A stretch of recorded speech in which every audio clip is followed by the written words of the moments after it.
Olá, sente-se, que eu te conto. A casa era velha, mas não tanto quanto as histórias que carregava. Ficava no fim da Rua das Acácias, onde os lampiões ainda funcionavam a gás e a neblina da madrugada subia do rio como dedos espectrais procurando algo perdido há muito tempo. Marina tinha apenas 7 anos quando começou a acordar gritando. A primeira vez foi numa terça-feira.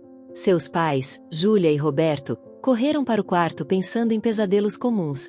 Aqueles que todas as crianças têm e que se dissolvem com um copo de água e um abraço apertado. Mas Marina apontava para o canto do quarto, para o espaço entre o guarda-roupa antigo de mogno e a cortina de veludo verde que nunca conseguia bloquear completamente a luz da rua. Seus olhos estavam arregalados, fixos naquele ponto como se vissem algo tão real quanto os próprios pais. A senhora de branco está ali, dizia Marina, tremendo.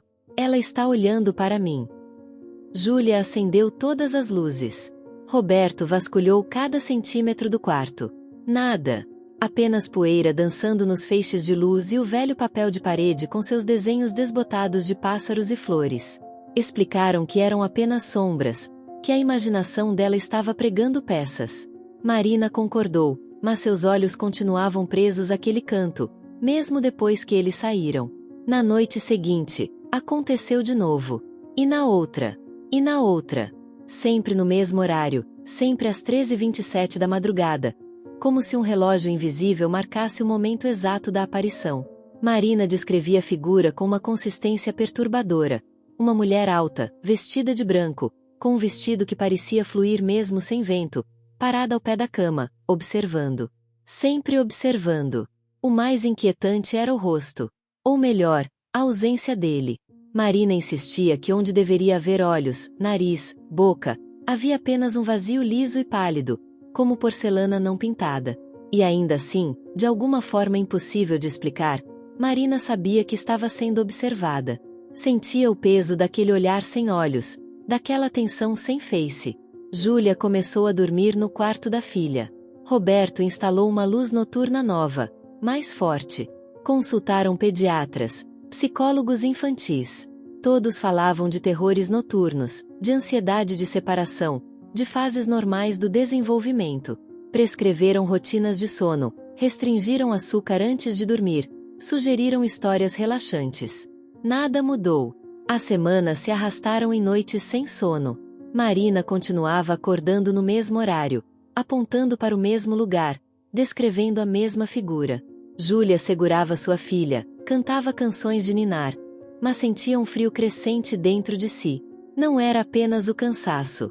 Era algo mais profundo, uma sensação primitiva que fazia os pelos de sua nuca se arrepiarem quando o relógio se aproximava das 13h27. Foi numa quinta-feira que tudo mudou. Júlia tinha adormecido na cadeira ao lado da cama de Marina, exausta de dias sem descanso adequado. O corpo dela tinha se acostumado a acordar pouco antes das 13h27. Um alarme biológico criado pela repetição. Naquela noite, acordou alguns minutos antes, no silêncio denso que antecede a madrugada. Marina ainda dormia, seu peito subindo e descendo num ritmo tranquilo. Júlia ajustou o cobertor sobre a filha e estava prestes a fechar os próprios olhos novamente quando sentiu. Não foi um som ou um movimento. Foi uma presença, tão tangível quanto a mudança na temperatura de um cômodo quando alguém abre uma porta para o inverno. O ar ficou mais pesado, mais frio. Júlia respirava, mas parecia que o oxigênio tinha se tornado mais denso, mais difícil de puxar para os pulmões. Seus músculos se tensionaram involuntariamente, cada instinto em seu corpo gritando que algo estava fundamentalmente errado. E então, lentamente, contra cada fibra de sua vontade, ela virou a cabeça em direção ao canto do quarto. Estava ali. O mundo parou. O coração de Júlia parou. Tudo parou, exceto aquela figura impossível que não deveria existir, mas existia, tão real quanto a cadeira onde ela estava sentada, tão sólida quanto as paredes ao redor. A mulher de branco estava ao pé da cama de Marina. O vestido era de um branco que parecia absorver a luz ao invés de refleti-la. Um branco que pertencia a outro tempo, outro lugar. O tecido se movia sutilmente, como se estivesse submerso em água, ondulando em correntes que não existiam. A figura era alta, estranhamente alta, com proporções que não estavam completamente certas. como se tivesse sido esticada por mãos invisíveis. E o rosto? Júlia compreendeu imediatamente o terror na voz de sua filha, porque não havia palavras adequadas para descrever aquilo. Não era que a figura não tivesse rosto. Era que o rosto estava ali, mas vazio de qualquer característica que definisse humanidade. Liso como mármore polido, pálido como osso exposto ao sol. E ainda assim, Júlia sabia, com uma certeza que transcendia a lógica, que estava sendo vista, observada, estudada. O pânico veio em ondas. Júlia queria gritar, queria correr, queria agarrar Marina e fugir daquela casa, daquela rua, daquela cidade. Mas seu corpo não respondia. Estava congelada, não por escolha, mas por algo além do medo. Era como se sua própria biologia tivesse decidido que não se mover era a única chance de sobrevivência, como um coelho sob o olhar de um predador. Quanto tempo passou? Segundos. Minutos. O tempo tinha perdido significado. Existia apenas ela, a figura, e Marina dormindo inocentemente entre elas. A senhora de branco não se movia, não fazia som. Apenas estava ali, naquela vigília silenciosa e terrível. Então Marina se mexeu. Um pequeno suspiro escapou de seus lábios. E no instante em que ela começou a acordar, a figura desapareceu. Não se dissolveu gradualmente ou caminhou para as sombras. Simplesmente deixou de estar ali, como uma imagem em uma tela que alguém desliga. Um momento estava presente, no próximo havia apenas o quarto vazio e Júlia respirando em ofegantes e desesperados. Marina abriu os olhos e viu sua mãe. Viu as lágrimas no rosto de Júlia. Viu o terror ainda gravado em seus traços. E em vez de perguntar qualquer coisa, apenas disse: "Você viu ela, mamãe?" Júlia não conseguiu responder de imediato. Puxou Marina para seus braços, segurando-a com uma força que beirava o desespero. E então, com a voz quebrada, sussurrou: "Sim, eu vi." Roberto encontrou as duas na manhã seguinte, ainda abraçadas na cama, nenhuma tendo dormido mais um minuto sequer. Quando Júlia contou o que tinha visto, ele quis acreditar que era exaustão, que sua esposa tinha finalmente sucumbido à privação de sono e alucinações. Mas conhecia Júlia há 15 anos. Conhecia seus olhos, sua voz, sua alma. E o que viu nela naquela manhã não era confusão ou delírio. Era certeza absoluta misturada com terror primitivo. Decidiram que não podiam mais ignorar. Não era imaginação infantil, não eram terrores noturnos. Era algo real, algo que desafiava explicação mas exigia resposta. Roberto começou a investigar a história da casa. Júlia procurou os vizinhos mais antigos, aqueles que tinham vivido na Rua das Acácias por décadas, que lembravam de tempos que só existiam em fotografias amareladas e memórias fragmentadas. A senhora Oliveira morava 3 casas adiante. Tinha 92 anos e uma memória surpreendentemente afiada para o passado, mesmo que esquecesse o que tinha comido no café da manhã. Quando Júlia mencionou a figura de branco, algo mudou nos olhos dela. Um reconhecimento. Um medo antigo ressurgindo. "Vocês não são os primeiros", disse a senhora Oliveira, sua voz tremendo não de idade, mas de memórias que preferiria manter enterradas. "A casa tem algo. Sempre teve." A história que ela contou era fragmentada, peças de um quebra-cabeça que outros haviam tentado montar antes e falhado. Nos anos 50, uma família tinha morado lá. Os pais, um casal jovem, e sua filha de 6 anos. A menina também tinha começado a ver coisas. Também falava de uma mulher de branco. Ninguém acreditou, até que a mãe também viu. A família mudou-se às pressas, no meio da noite, deixando metade de seus pertences para trás. Depois deles, veio outro casal com um filho. A mesma história. Sempre uma criança primeiro, sempre a mesma descrição, sempre a mesma presença inexplicável. E sempre, eventualmente, os pais também viam. E sempre fugiam. "Mas o que é ela?" Júlia perguntou, sua voz mal passando de um sussurro. "O que ela quer?" A senhora Oliveira balançou a cabeça lentamente. "Ninguém sabe. Alguns dizem que é um fantasma, mas eu não sei se acredito nisso. Fantasmas são ecos. Isso é diferente. É mais antigo, mais deliberado." Roberto mergulhou nos arquivos da cidade, nos registros de propriedade, em jornais antigos guardados na biblioteca municipal. A casa tinha sido construída em 1887, no local onde antes havia um hospital. Não um hospital exatamente. Um asilo. Um lugar onde pessoas eram enviadas quando a sociedade não sabia o que mais fazer com elas. Mulheres, principalmente. Mulheres que viam coisas, que ouviam vozes, que não se encaixavam nas caixas estreitas que o século XIX reservava para elas. Havia registros de mortes, muitas mortes. Algumas por doença, outras por circunstâncias não especificadas. E havia menções, vagas e cuidadosamente redigidas, a uma paciente em particular. Uma mulher que havia sido internada sem nome, apenas um número, paciente 27. Os registros diziam que ela era muda, que nunca tinha falado uma palavra, que passava dias inteiros parada, observando, apenas observando. E então havia uma entrada final, datada de 3 de março de 1893. A paciente 27 tinha sido encontrada morta em sua cela. Sem marcas, sem sinais de violência. Simplesmente tinha parado de viver, como se tivesse decidido que já tinha observado o suficiente. A casa tinha sido construída exatamente onde aquela cela ficava. Júlia e Roberto consideraram mudar-se. Parecia a solução óbvia, o que todas as outras famílias tinham feito. Mas algo os detinha. Talvez fosse orgulho, ou teimosia, ou simplesmente a recusa em deixar que o inexplicável os expulsasse de sua própria casa. Ou talvez fosse algo mais profundo, uma sensação de que fugir não resolveria nada, que a senhora de branco de alguma forma o seguiria, ou encontraria outra criança para observar. Decidiram tentar comunicação. A ideia soava absurda quando dita em voz alta, mas o que naquela situação não era absurdo? Contrataram uma médium, uma mulher chamada Beatriz que não usava turbantes ou bolas de cristal, mas tinha olhos que pareciam ver camadas da realidade que outros não conseguiam acessar. Beatriz entrou na casa numa tarde de domingo. O sol ainda brilhava, mas mesmo sob luz direta, havia sombras nos cantos que não deveriam estar ali. Ela caminhou lentamente pelos cômodos, suas mãos estendidas, sentindo o ar como se fosse um tecido que pudesse ser lido. Quando chegou ao quarto de Marina, parou. Ficou parada por tanto tempo que Júlia começou a ficar inquieta. Então Beatriz falou, sua voz estranhamente distante. Ela está sempre aqui. Não apenas à noite. Sempre. Apenas. Permite ser vista em certos momentos. O que ela quer? Roberto perguntou, a frustração tingindo sua voz. Beatriz fechou os olhos. Não é sobre querer.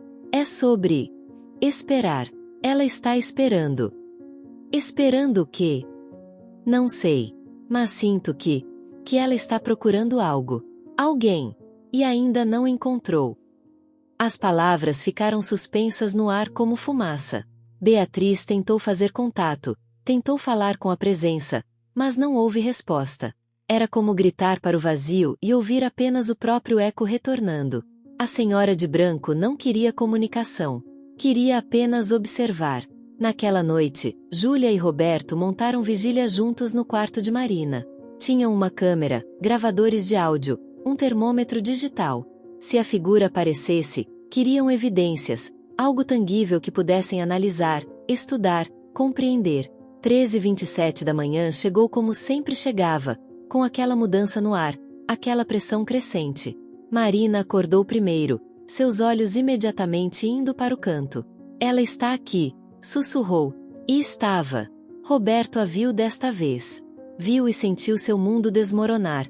Todas as certezas sobre a natureza da realidade se estilhaçando como vidro. A câmera estava em suas mãos, mas ele não conseguiu levantar. Júlia pressionou o botão do gravador, mas seus dedos estavam tremendo tanto que quase o derrubou. A senhora de branco estava mais próxima desta vez. Não no canto, mas ao lado da cama, inclinada ligeiramente, como se estudasse Marina mais de perto. O vestido branco fluía eternamente, aquele movimento impossível de tecido em correntes que não existiam. E o rosto vazio, aquele vazio terrível e observador, estava voltado diretamente para a menina. Marina, com uma coragem que seus pais não conseguiam compreender, estendeu a mão. Você está perdida? Perguntou com sua voz infantil, quebrando o silêncio opressivo. A figura não respondeu, não se moveu. Mas algo mudou. A qualidade do silêncio, talvez. A densidade da presença. Por um momento, apenas um momento fugaz, pareceu que o vazio onde deveria haver um rosto, tremeu. Como se emoções há muito esquecidas estivessem tentando se formar em características que não existiam mais. Então Marina disse algo que nenhum deles esperava. Você pode ficar se quiser. Mas não precisa ter medo. Nós não vamos fazer mal a você. Júlia queria puxar sua filha para trás, protegê-la, mas algo a impediu.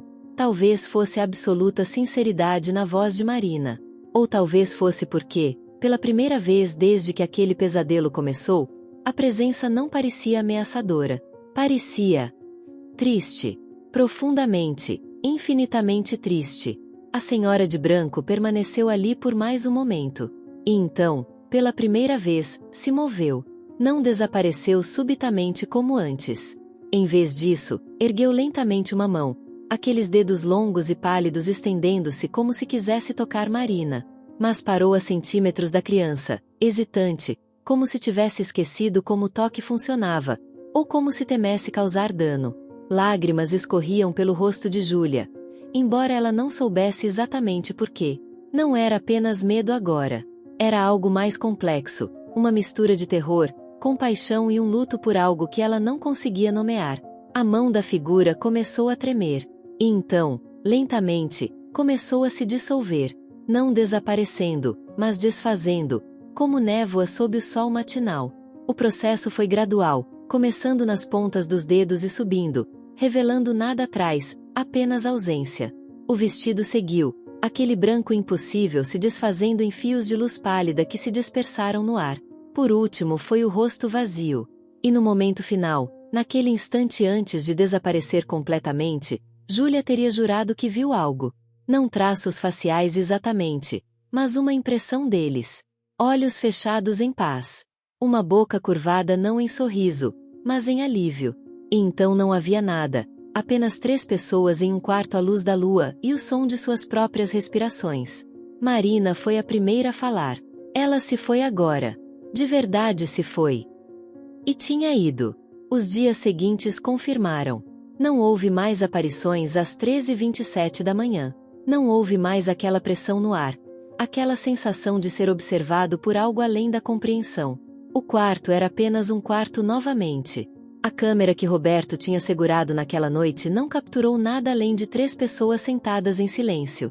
O gravador de áudio pegou apenas suas vozes e nada mais. O termômetro não registrou nenhuma queda de temperatura. Era como se a senhora de branco existisse em uma frequência que a tecnologia não podia detectar, real apenas para aqueles que ela escolhia permitir que a vissem. Beatriz voltou uma semana depois. Caminhou pela casa novamente e confirmou o que eles já sabiam. A presença se foi. Completamente. Ela não está mais presa aqui. Presa? Júlia questionou. Sim, ela estava presa. Não a casa exatamente, mas a algo. Uma busca, talvez. Ou uma necessidade. E sua filha? Ela ofereceu algo que ninguém mais tinha oferecido.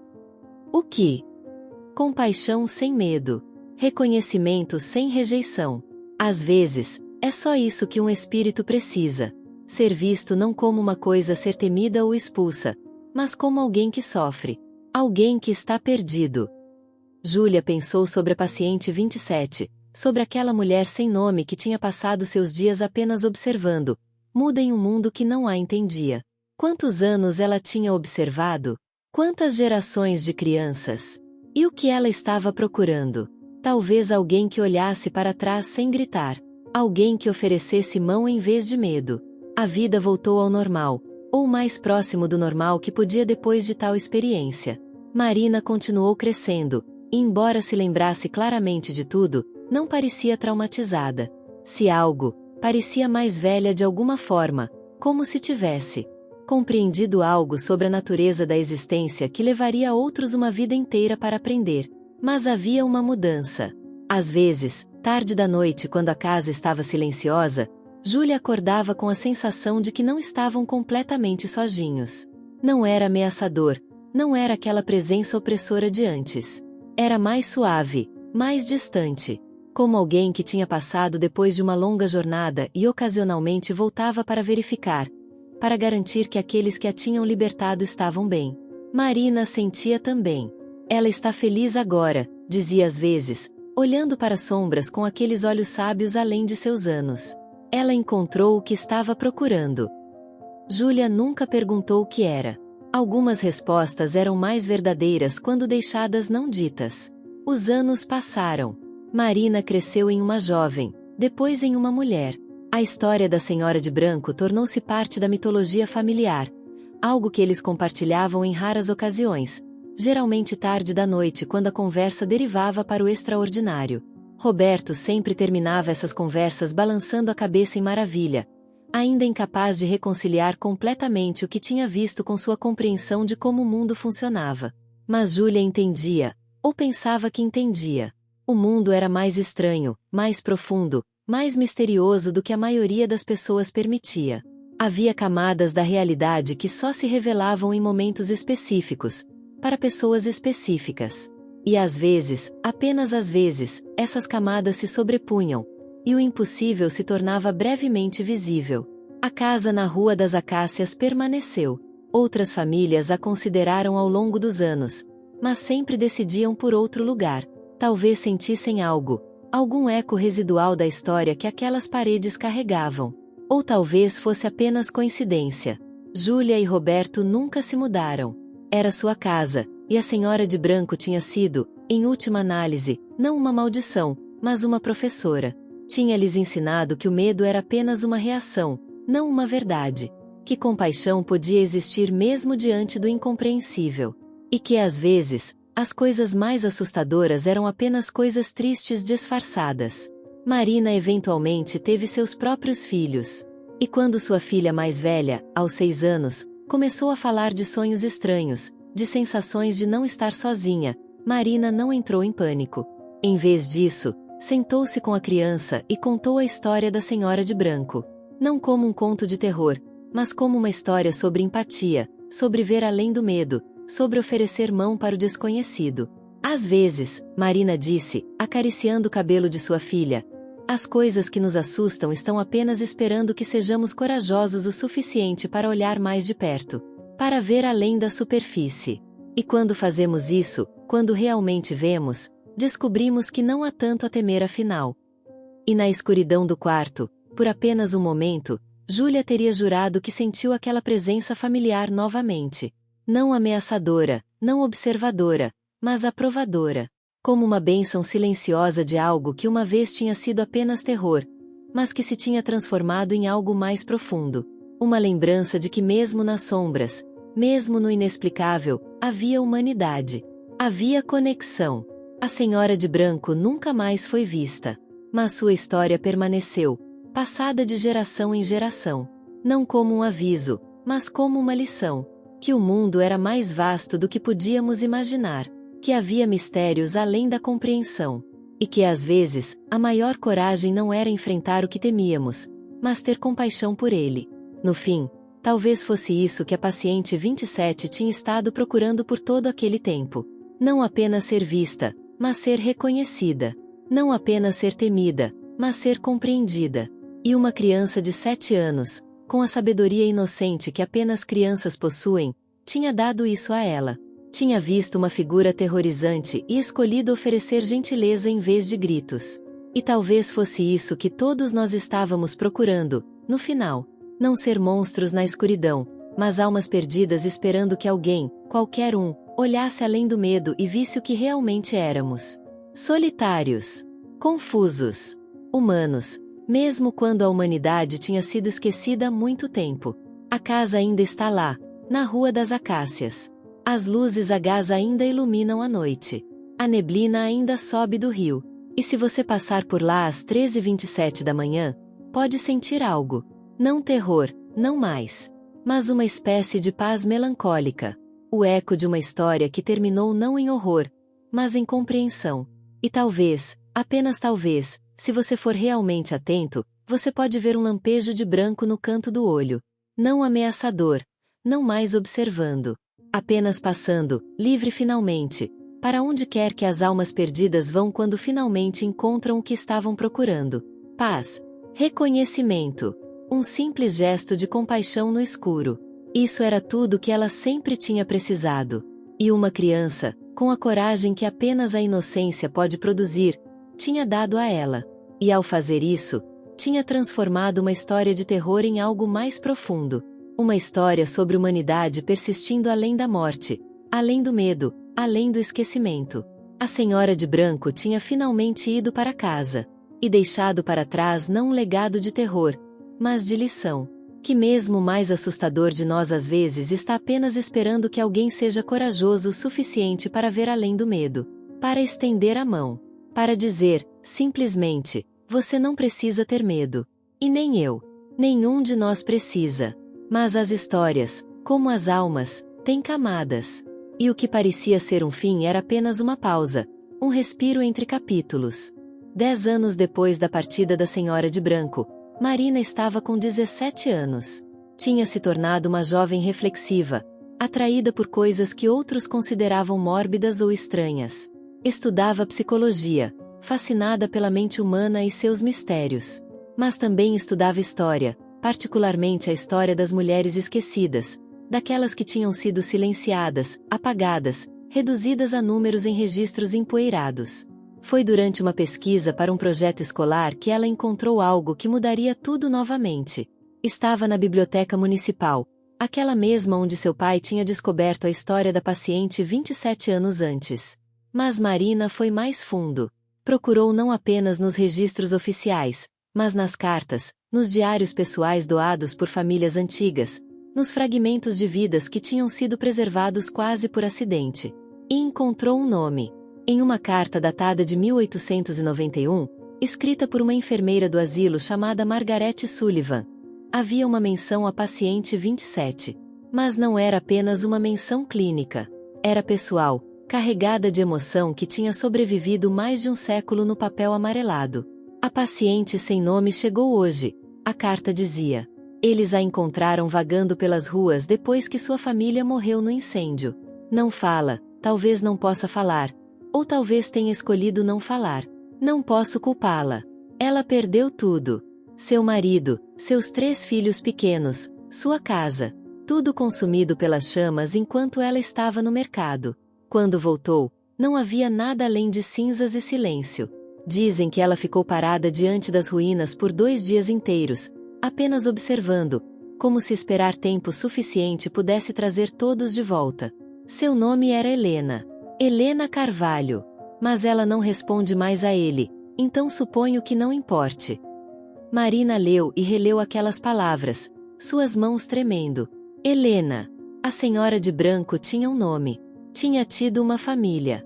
Tinha tido uma vida inteira antes de se tornar apenas um número. Antes de se tornar apenas uma presença sem rosto observando do canto de quartos escuros.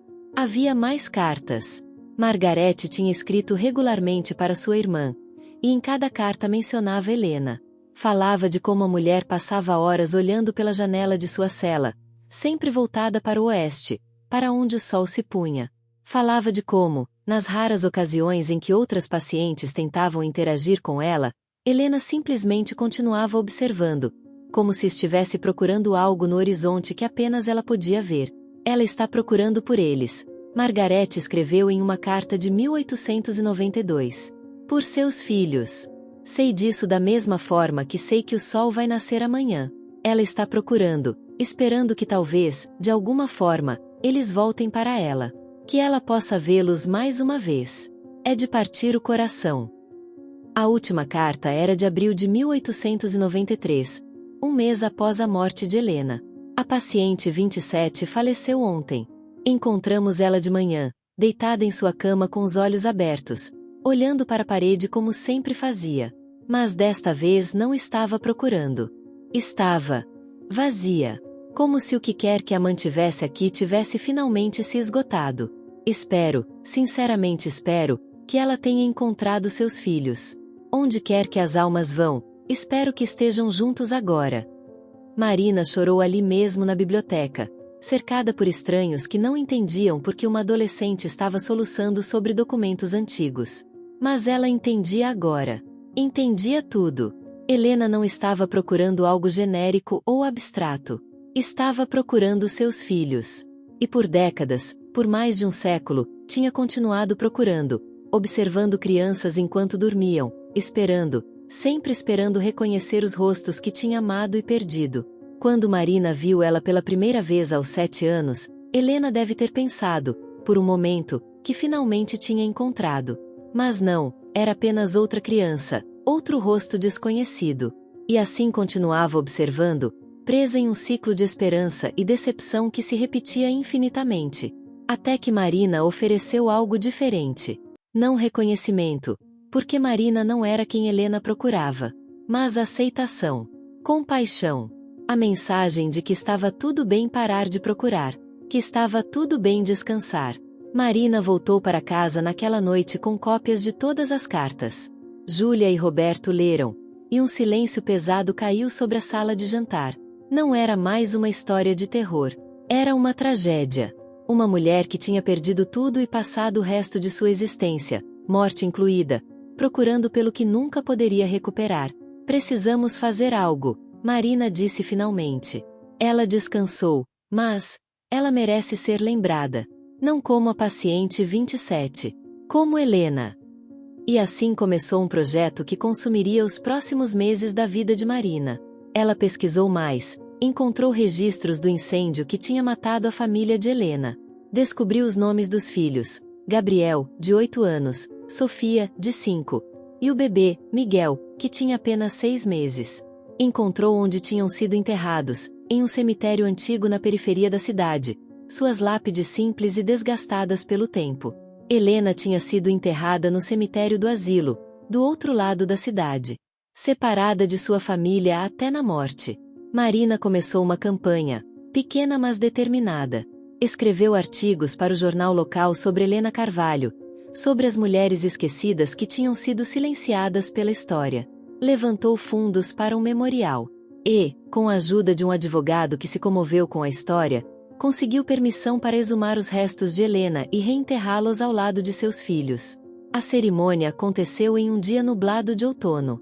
Não havia muitas pessoas, apenas Marina e seus pais, a senhora Oliveira em sua cadeira de rodas, algumas pessoas da vizinhança que tinham ouvido a história, e Beatriz, a médium, que tinha vindo sem ser convidada mas que era bem-vinda mesmo assim. A nova lápide era simples mas digna. Helena Carvalho, de 1851 a 1893. Amada mãe de Gabriel, Sofia e Miguel. Finalmente reunida com aqueles que procurou. Quando o pequeno caixão contendo os restos de Helena foi baixado ao lado dos túmulos de seus filhos, Marina sentiu algo. Não era dramático, não havia luzes ou ventos sobrenaturais. Era apenas uma sensação de completude, como uma equação finalmente resolvida, como uma música alcançando sua nota final. Beatriz se aproximou de Marina depois que todos os outros tinham ido embora. O sol estava começando a se pôr, lançando longas sombras entre as lápides. Você fez uma coisa boa, Beatriz disse suavemente.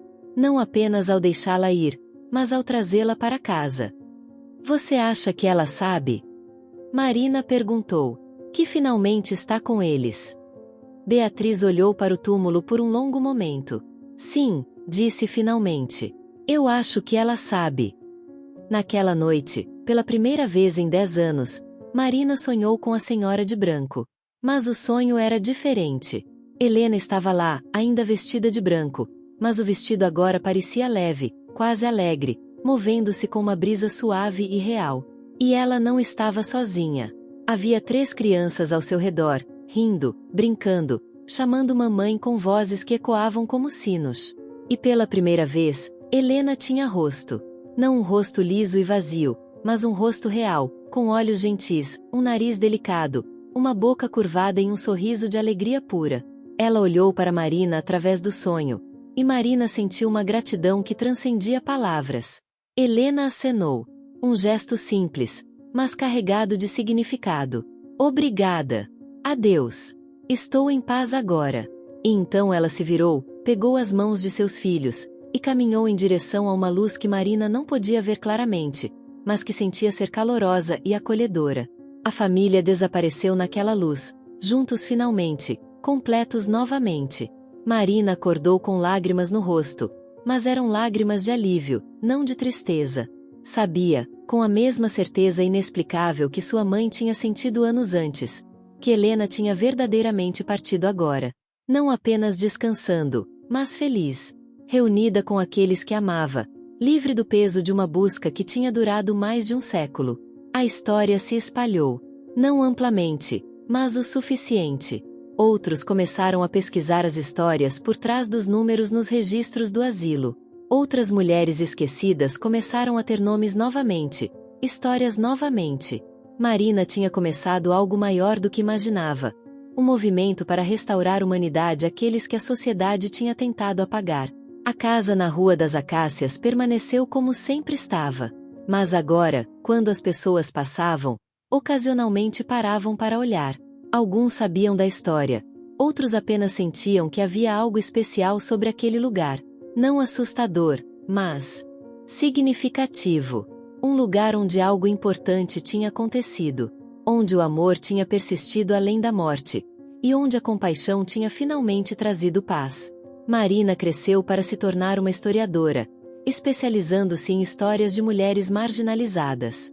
Seu trabalho era frequentemente citado, seus livros lidos.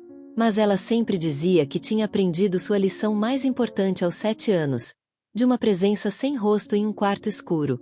Que todo mundo, não importa quão assustador ou estranho possam parecer, tem uma história, tem dor, tem necessidades. E às vezes, tudo o que precisam é que alguém se importe o suficiente para ouvir, para ver além da superfície, para oferecer mão em vez de medo. Júlia e Roberto eventualmente envelheceram naquela casa, cercados por memórias tanto doces quanto estranhas. E quando Júlia faleceu anos depois, em paz e rodeada por sua família, Marina teria jurado que, por um breve momento, sentiu duas presenças no quarto. Sua mãe, certamente. Mas também algo mais. Uma sensação de boas-vindas, de gratidão, de uma dívida sendo reconhecida e honrada. Como se Helena estivesse lá, do outro lado de qualquer véu que separa este mundo do próximo, oferecendo sua própria mão estendida para guiar Júlia, para agradecer a família que tinha dado a ela o que ninguém mais tinha dado: reconhecimento, compaixão e, finalmente, um caminho de volta para casa. A casa na Rua das Acácias ainda está lá. As luzes a gás foram eventualmente substituídas por LEDs, mas a neblina ainda sobe do rio nas madrugadas. E se você souber a história, se realmente ouvir e entender, vai perceber que aquele lugar não é assombrado. É sagrado. Um monumento não ao terror, mas à redenção. A prova de que amor, verdadeiro amor, nunca realmente morre. Apenas espera, às vezes por mais tempo do que deveria, até que alguém corajoso o suficiente o reconheça e o ajude a encontrar seu caminho para casa. E talvez seja isso que todas as nossas histórias de fantasmas realmente são. Não contos de horror, mas de amor que se recusa a desistir, de conexões que transcendem tempo e morte, de almas que procuram não assustar, mas se reconectar com aquilo que perderam. Todos nós somos Helena de alguma forma, procurando por algo que perdemos. E todos nós somos Marina, com o poder de oferecer compaixão ao invés de medo. A escolha de qual papel desempenhar em cada momento define não apenas nossas histórias, mas nossa humanidade. E no fim, quando nossa própria jornada terminar, talvez todos nós tenhamos nossa própria Helena esperando, estendendo a mão, guiando-nos para casa, para onde quer que nossos amados estejam esperando. Porque no fim, não é o medo que nos define. É o amor que persistiu apesar de tudo. É a mão estendida na escuridão.